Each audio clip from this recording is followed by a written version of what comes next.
मैं कहता हूं गली गली में शोर है, नवाज और नहीं। नवाज शरीफ डाकू है, डाकू है, डाकू है।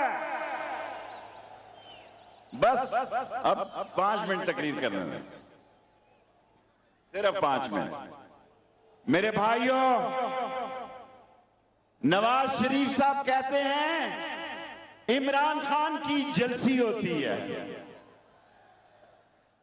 नवाज शरीफ साहब जरा देखो इन ड्रोन से जलसी है कि जलसा है। और वो नवाज शरीफ, उसको मैं आज अवाम के इस जोश, जज्बे, वलवले, तनतने, दबदबे, जुर्रत और इमरान खान के समंदर में कहना चाहता हूं कि नवाज शरीफ, तुम्हें मुफ्त मशवरा देता हूं कि इक़्तिदार से उतर जाओ, वरना तुम्हारा वो अंजाम होगा कि तारीख उन लोगों के साथ याद करेगी जिन्हें अवाम ने खींच के तख्त से उतारा था।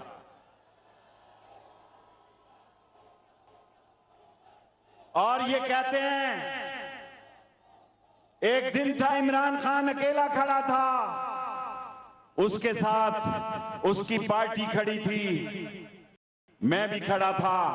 126 दिन कंटेनर पर उस वक्त सारी पार्टियां नवाज शरीफ साहब के साथ खड़ी थी। आज जमात इस्लामी कहती है इस्तीफा दो, काफ लीग कहती है इस्तीफा दो, वादतुल मुस्लिमीन कहती है इस्तीफा दो, अवामी तहरीक कहती है इस्तीफा दो, और पीपल्स पार्टी भी कहती है इस्तीफा दो।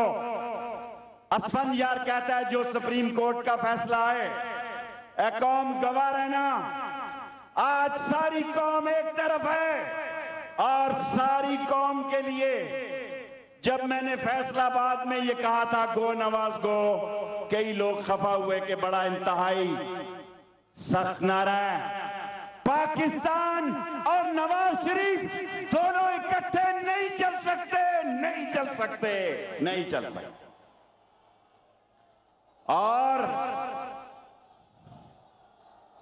और मेरे भाइयों, बहनों, बेटियों, मैं आपको खुशखबरी देने आया हूं। पहले मैंने कहा था कि 2 में फेल है, 3 में कंपार्ट है। पप्पू पास कैसे है? 2 में फेल है, 3 में कंपार्ट है, पप्पू पास कैसे है? और सियालकोट वालों गवाह रहना, गवाह रहना। मैं इस मुल्क की जमहूरियत के लिए कहना चाहता हूं कि जेआईटी का फैसला और नवाज शरीफ, ये जेआईटी कोई उजैर बलोच वाली और अजमल पहाड़ी वाली नहीं है, ये सुप्रीम कोर्ट की जेआईटी है। और राजा जफरुल हक ने कहा कि नवाज शरीफ पेश नहीं होंगे। सुप्रीम कोर्ट ने हुक्म दिया है आर्टिकल 190 के तहत everybody has to appear, everybody has to report and everybody have to stand in front of JIT. जोरदार तालियां इस तरह ने। और ये अदलिया की तरफ सारी कौम देख रही है। सारी कौम को यकीन है कि इंसाफ का चश्मा इन 5 जजों से ही फूटेगा।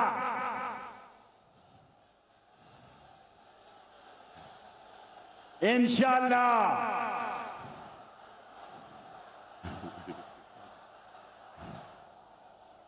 इंशाअल्लाह आखिर में, क्योंकि मैं आपसे जो बात, सियालकोट के लोगों, आपने मेरा दिल खुश कर दिया। सियालकोट में तुझ पे कुर्बान। इस शहर ने एक बड़ा लीडर पैदा किया था जिसका नाम था ख्वाजा सफदर। उसका एक निकम्मा, थका हुआ बेटा भी है जिसका नाम है ख्वाजा आसिफ, जिसकी सियासत रुल गई है।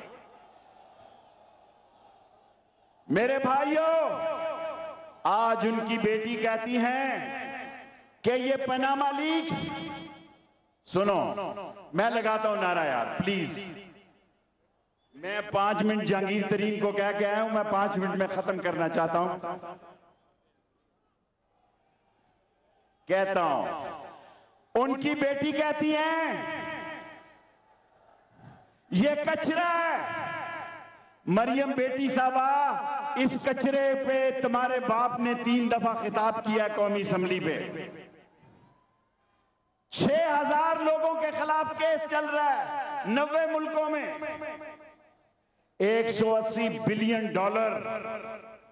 वैल्यू कम हो गई है ब्रिटिश वर्जन में। और मेरी बहनों बेटियों, नवाज शरीफ इतना जालिम इंसान है, जब अदालत कहती है कि पैसे कहां से लाए हो, कहते हैं अब्बा जी को लो पूछो। जब कहते हैं पैसे कैसे गए, कहते हैं अब्बा जी को लो पूछो। जब कहते हैं फैक्ट्रियां कैसी खरीदी, कहते हैं अब्बा जी से पूछो। और ये कतरी शहजादा वही है जिसने हेलीकॉप्टर केस में नवाज शरीफ को बचाया था कि ये मैंने तोहफा दिया। सारे मीडिया के सामने आखिरी बात कहना चाहता हूं, ये पता किया जाए कि वो हेलीकॉप्टर खड़ा कहां है। वो हेलीकॉप्टर कतरी खड़ा कहां है।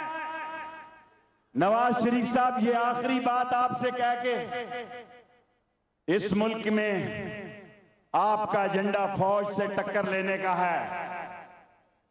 आप चाहते हैं कि फौजी आए क्योंकि आप पैदावार फौज की हैं।